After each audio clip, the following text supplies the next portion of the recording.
Yes. Yep. Excellent.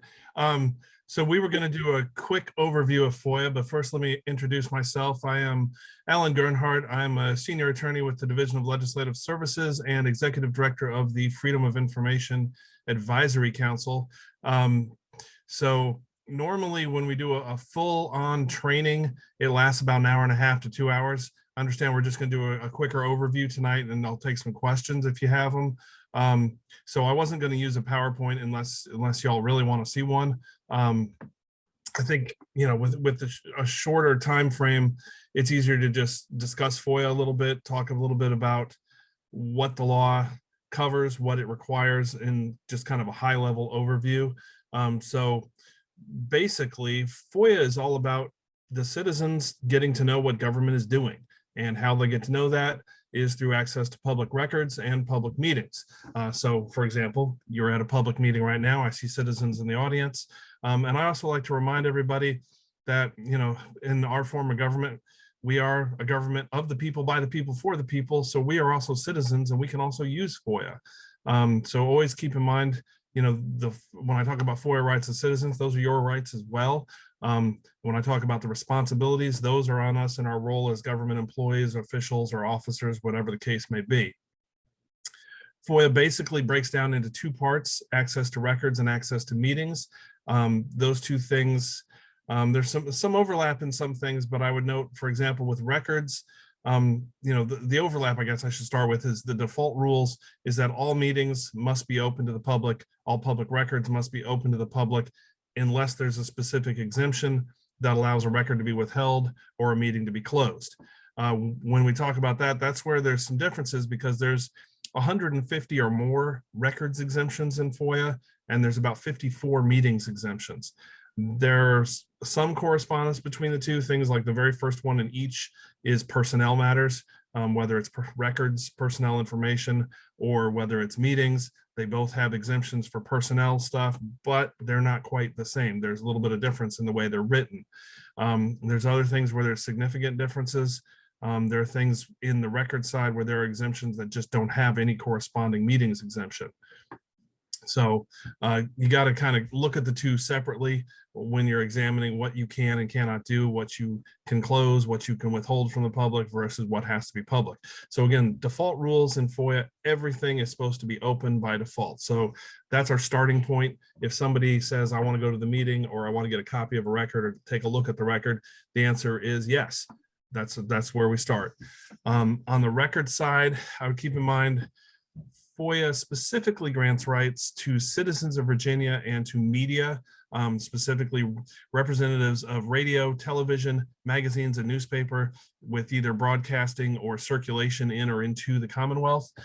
So those are the people that specifically have FOIA rights, but we always encourage people to respond to everyone, because even if it's someone out of state who's not media and otherwise doesn't have FOIA rights, they can easily get someone who does to make the same request.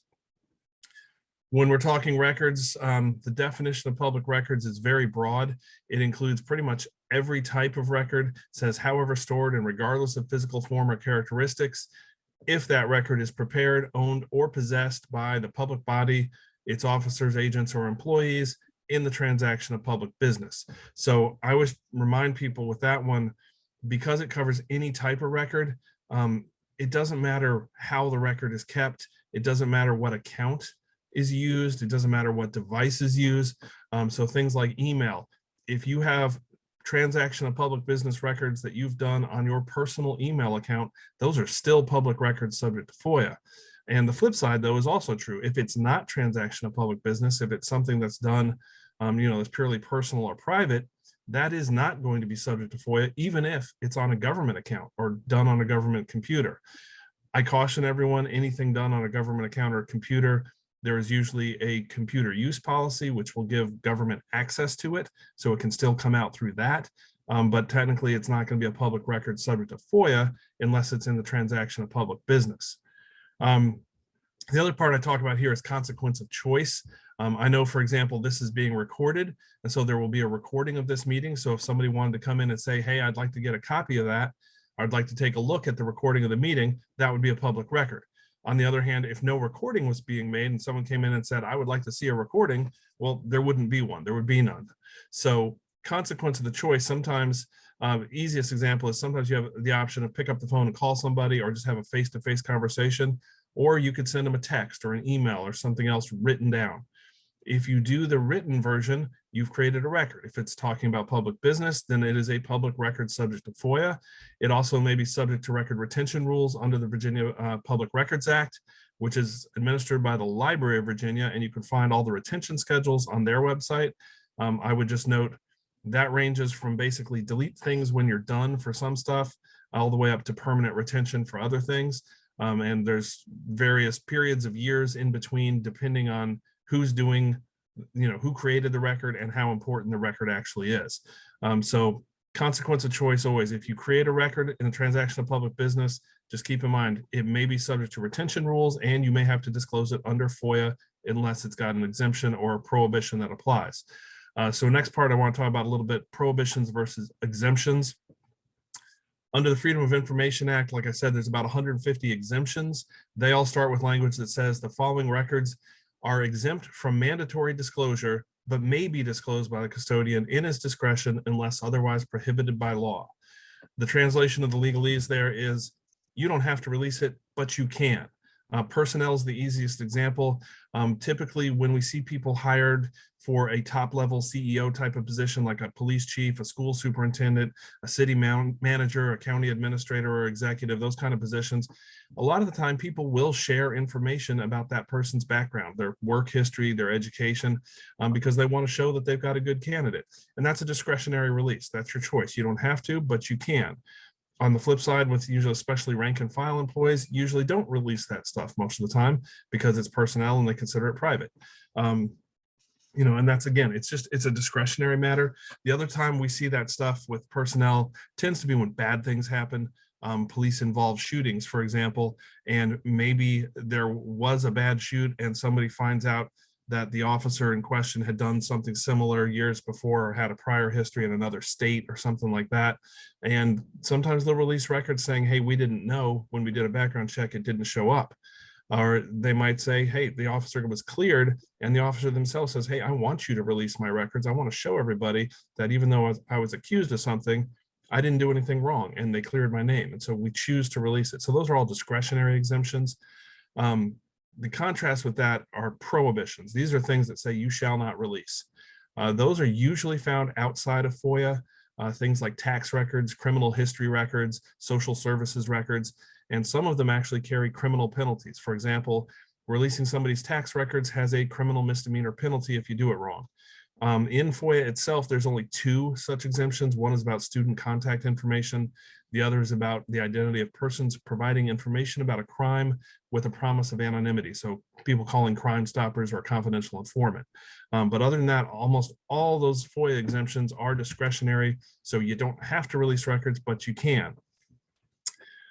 Usually with live training on records, I ask people to take a look at your hand because you have a FOIA cheat sheet built into your hand when it comes to responding to FOIA requests. If you have 5 fingers, keep in mind there are 5 working days to respond after the request is received, and there are 5 responses to choose from. I'm not going to go into a whole lot of detail because I assume it's when you get a request, you're probably going to have staff help you out with it. But the basics are, keep in mind you have a 5-day turnaround. So day 1 is the day after you've received your request. Day 5 is usually a week later because of the intervening weekend. So you usually have a total of the 7 calendar days, which is 5 working days. If there's a legal holiday or other day the offices are closed, we don't count those as working days as well. So you could get a little more time there. But it's a pretty fast turnaround. So the important thing is to recognize if somebody comes in and says, hey, I'd like to take a look at that record.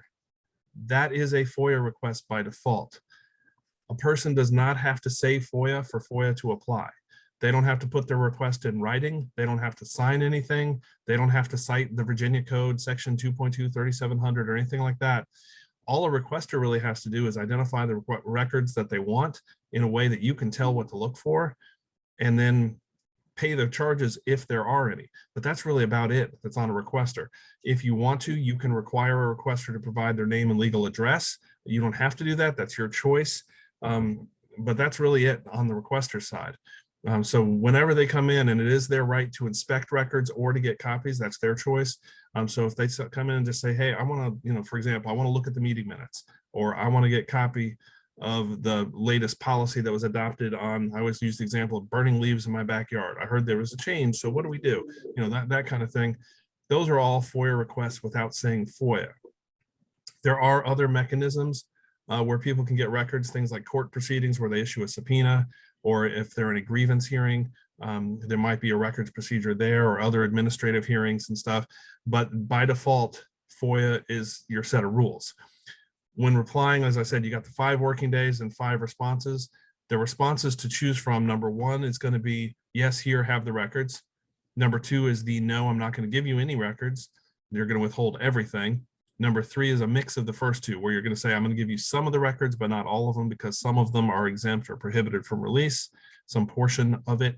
Number 4 is you cannot find the records, or they just don't exist. So it's the we don't have it response. In that case, if you know someone else has it, you give it to them. A common example is, it's not our county, it's the neighboring county, or a neighboring city or town has those records, not the county itself. And then the last one is more time. If the 5 working days are not enough, you can always invoke an additional 7 working days. If the 7 plus 5, so 12 total, is not enough, the next step is to negotiate with the requester and try to reach an agreement. Almost always that works. If it doesn't, you would petition a court for more time. I would note FOIA in the policy statement does say that we on the government side are to make reasonable efforts to agree on the production of records with requesters. So this really means we can always try to make a deal. If for whatever reason those default rules of FOIA are not going to work for that transaction, talk to the requester and try to work something out. As I said before, a requester doesn't have to put a request in writing, especially for bigger requests. It's a good idea to write it down just for protection on both sides, that you have documentation of what it was. So if the requester won't write something down, you should. Same with making an agreement. Verbal agreements are valid, but they're hard to prove. So it's much better to have something in writing, even if it's just an email to somebody saying, hey, as we discussed, we are going to, and then just lay out whatever the terms are you talked about. There are also a lot of rules on charges. I will just say you're limited to reasonable charges that don't exceed actual costs, and you're supposed to try to minimize costs as much as possible. There's some new rules about that. Also, with notification, before you search for records, you have to notify a requester in writing that the public body has a right to charge, and they have a right to a cost estimate. If they ask for an estimate, you have to provide it. When you do, it'll stop the clock on the response time until they respond to your estimate. If they don't respond within 30 days, the request is deemed to be withdrawn. There's also a provision, anytime you estimate the cost to be over $200, you can get the money up front. If it's below 200, you can't. You would just give them the records and bill them. But if it's over 200, you can send an advance deposit letter and demand they pay the advance deposit. Again, when you do that, that stops the clock, just like sending an estimate letter, and until they respond and pay the request. Usually with the advanced deposit stuff, if it's going to be over $200, it's also going to be time consuming. So it's a good idea to invoke the additional 7 days, so you have plenty of padding there for the extra time, and offer to negotiate, because a lot of times people don't want to spend that much money, and they're willing to narrow the scope of the request, or sometimes you may just need more time because you're particularly busy. A common example, you send a request to the Treasury Department, or this time of year, April 10th, they're in the middle of tax season. It's going to be really hard for them to respond. They're going to invoke additional time, almost always. So be prepared to do that. I would just note all of the responses, other than saying, yes, here, have the records, do have to be in writing. Beyond that, I encourage you to talk to Chris. I know she's familiar with FOIA. Work with your staff on it, on the details, and you can always call us or send us an email if you have specific questions. We answer phone calls and emails every day from various people, elected officials, staff, state level, local level, media, citizens. We're here to answer questions for everybody. On the meeting side of things, real quick overview would be, again, by default, all meetings have to be open. So the two things you got to pay attention to is what is a public body and what is a meeting. Of course, Board of Supervisors is a public body. Where things can get tricky sometimes is keep in mind your committees and subcommittees are also public bodies in their own right. When you set up any committee or subcommittee to advise the board or to carry out a delegated function, that is also going to be a public body subject to all the meetings rules. By definition, a meeting is anytime 3 or more members of a public body, or a quorum if less than 3, get together in real time to discuss or transact public business. When we talk about a quorum if less than 3, that means 2. A single person can't really be a deliberative body. There are some weird exceptions by operational law where somebody serves the role of a public body as an individual, but those are weird exceptions. Like I said, normally you have to have 2 or more people to have a deliberation and to actually hold a meeting. So when you set up a committee that only has, say, 2 or 3 people on it, then a quorum is usually a simple majority. So a quorum is 2. Then anytime those 2 get together to discuss the business of that committee or subcommittee or whatever you want to call it, it is going to be a meeting. So this is the cautionary tale where some public bodies choose to always put 4 or more members on a body, just so you're always under the rule that it has to be 3 or more to be a meeting. Again, this is kind of a consequence of choice thing. If you have 2 or 3 member subcommittees, there's nothing wrong with that. Just keep in mind, any 2 members talking to each other is a quorum, and it is a meeting, and it's subject to FOIA, has to have public notice, all that stuff. Other than that, with meetings, there are exceptions. I would note gathering of staff does not count. Employees do not count towards the number present. So you can have employees do whatever they want. The meetings rules only restrict the members of the public bodies, but it does include things like appointed bodies, citizens appointed to, for example, if instead of a committee or subcommittee, you set up a panel or a task force or a work group or whatever you want to call it, and you appointed citizen members, those are still members of a public body because that thing still counts as a public body if it's carrying out a delegated function or advising the board. So those are the things that can be kind of tricky and catch people up. Other than that, just the other exceptions, if you're not discussing or transacting public business, it is not considered a meeting. But keep in mind, wherever you go, if you're a member of a public body, you can't really take that hat off. So I use the example, if board members happen to go to the grocery store at the same time and you happen to run into another board member there, well, let's assume you're not a quorum, it's just the 2 of you, you're just there and you're talking about whatever you see in the produce aisle. Here's the lettuce, here's the carrots, et cetera, et cetera. That's fine. You're not talking public business. There's only 2 of you. Even if you started talking public business, since there's only 2 and you're not a quorum, it would not be considered a meeting. But let's say a 3rd member of the board shows up and sees you 2 and says, hey, how you doing? Walks up and just says some pleasantries, greetings, all that. That's fine, no problem. You start talking about the produce, the lettuce, the carrots, etc. Again, that's fine. That's not public business. But if you start talking about, a change to a policy or an ordinance or something else that's coming up for a vote, say at your next meeting, then boom, you just turned it into a meeting in the produce aisle. So that's what you got to watch out for. Whenever you have a sufficient number of members together, if you haven't announced it as a public meeting, don't talk public business. That would be the basic advice. Other than that, there's a ton of rules about what is open to the public, what are the notice requirements, procedures for closed meetings, procedures for electronic meetings. Given that we were going to do a short overview to start with, I think probably now, unless do you have something particular you would like to ask or an area you'd like me to focus on or elaborate on, I'd be happy to do it. But otherwise, I'd say I'd open it to any of your questions. Going on the board, having Stephen, go ahead. Yes, sir. I have one. When we went to some of the VACO meetings in the past, we were told different things about emails. Okay. I was always told that if you send an email to all the members, that's considered a meeting too, because you're discussing public business through an email. But then some people on the board now say send emails to everybody, and they're not considered a meeting. So is there a rule or a law that says that is or isn't? There is, and it's based on 2 prior court cases that went to the Virginia Supreme Court. In the first one, emails went out to 3 or more members of a city council, and the person who brought the court case alleged that it was an improper meeting. The court ruled that it was not, because there was a delay in time where any email that was sent and any reply sent back, I think it was 4 or 4.5 hours minimum time in between. And this is where the definition of meeting uses the word assemblage, and the court said that requires an element of simultaneity. And this is where I talked about real time. You got to be talking to each other in real time for it to be a meeting, and you also have to have the sufficient number. And in that case, it just wasn't a real-time communication because of that delay. In the second case, that was Hill versus Fairfax School Board, if I remember right.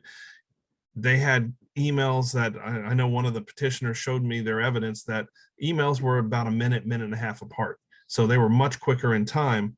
But in that case, all of the emails were one-on-ones. They said there was only one email that was kind of a blast to all the members, and it just went out with no replies. So again, because they didn't have a sufficient number for it to be a meeting, that one was not a meeting.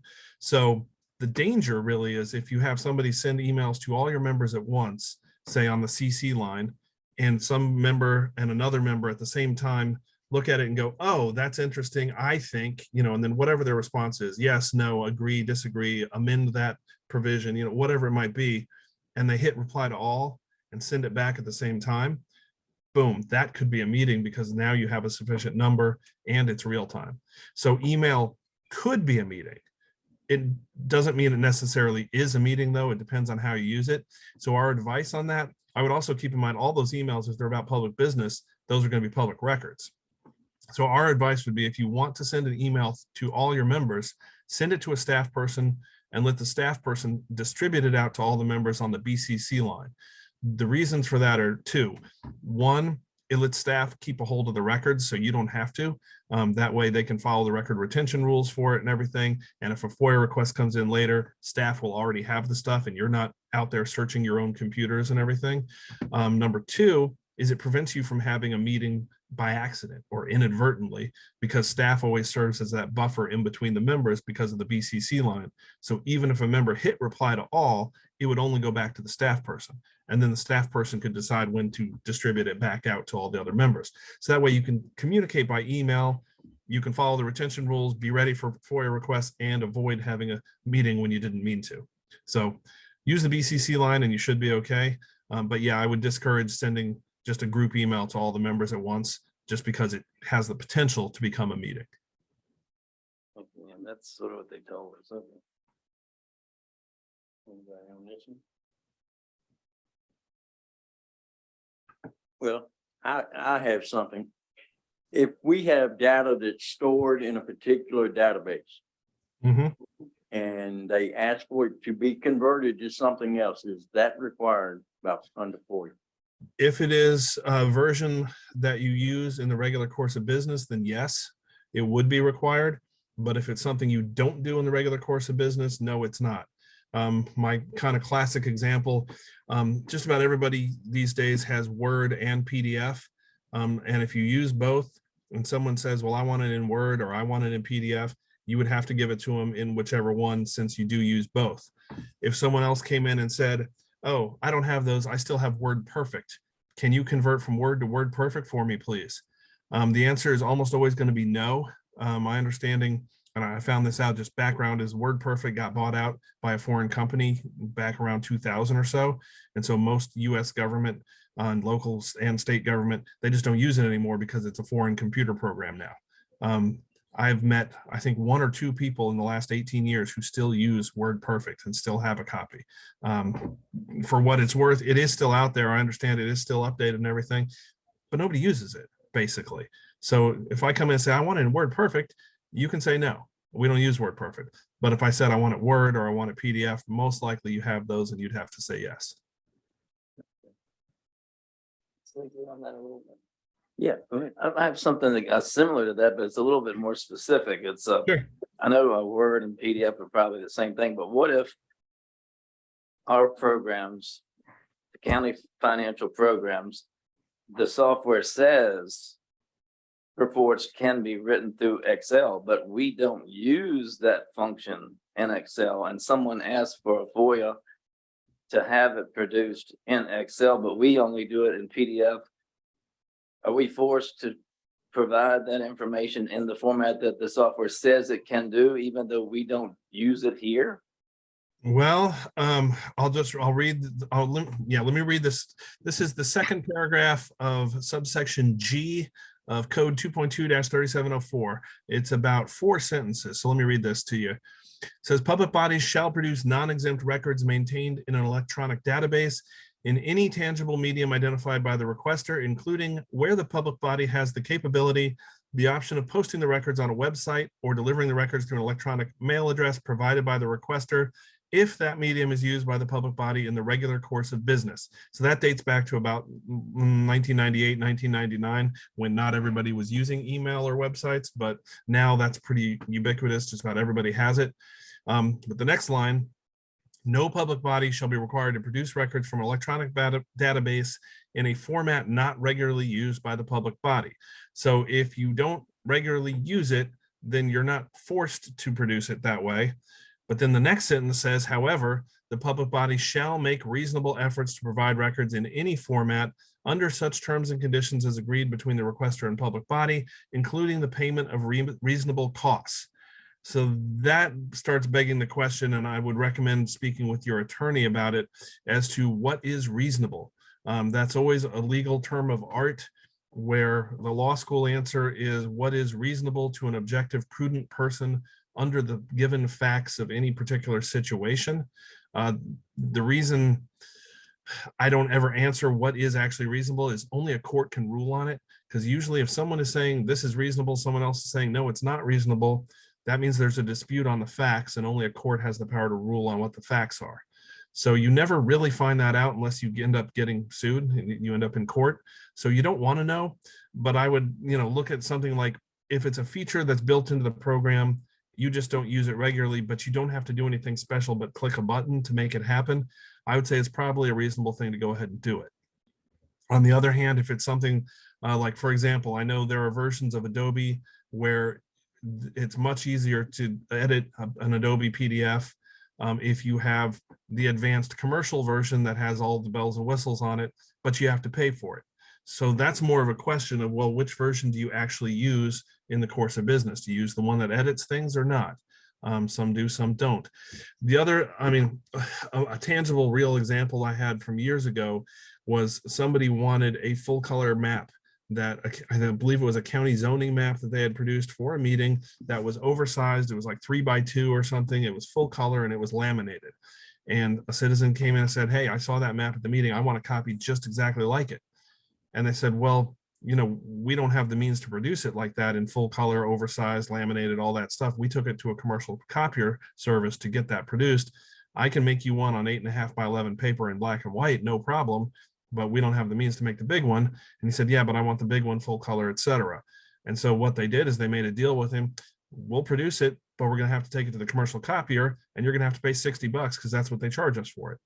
And the person agreed, and I understand they got their map, they paid their $60. So that's the kind of thing where you negotiate it out.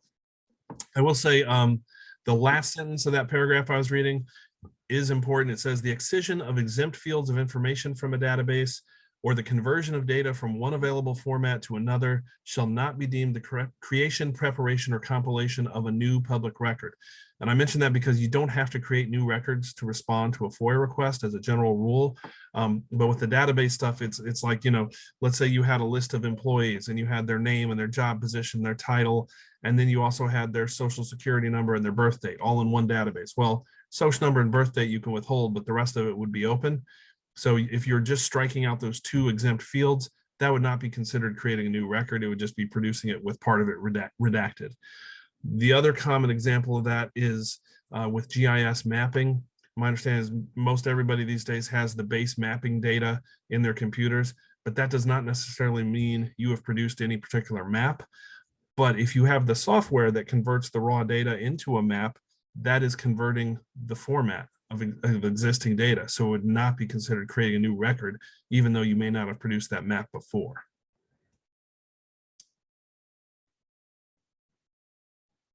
In this case, Alan, we have a financial software package, Edmunds, that sometimes it will allow you to export certain things as Excel and other times it will not. And the person wants the ones that it does not give us the option to export as Excel and uses as evidence the fact that our contract with Edmunds says everything can be exported, but there's no physical actual way that we can export those certain things. Yeah, that's, I would explain that to the requester because if you just can't do it and you don't do it, I don't think you have to do it. But again, that's the kind of thing that only a judge could ever rule on whether it's actually reasonable or not, and whether you've made reasonable efforts. I mean, but explaining to them, yes, the contract says this, but in fact, the program does not work that way. I mean, I'm not sure what more you can do if you can't produce something in a way like that, then you can't. I will say just an odd example of something at least similar, not the same.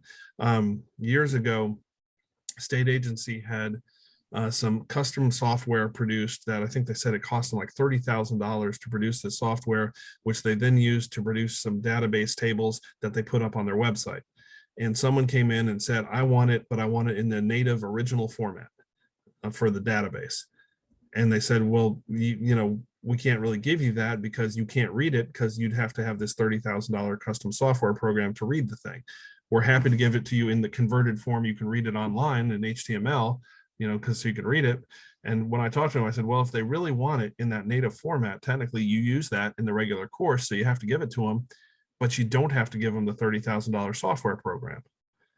And so the person ended up with the file they wanted in the form they wanted, but it was a form they couldn't use, which, okay, if that's how they want it, that's how they get it. Yeah. Anything else? Steve? Huh? That made it clear as mud. Yeah. I'm good.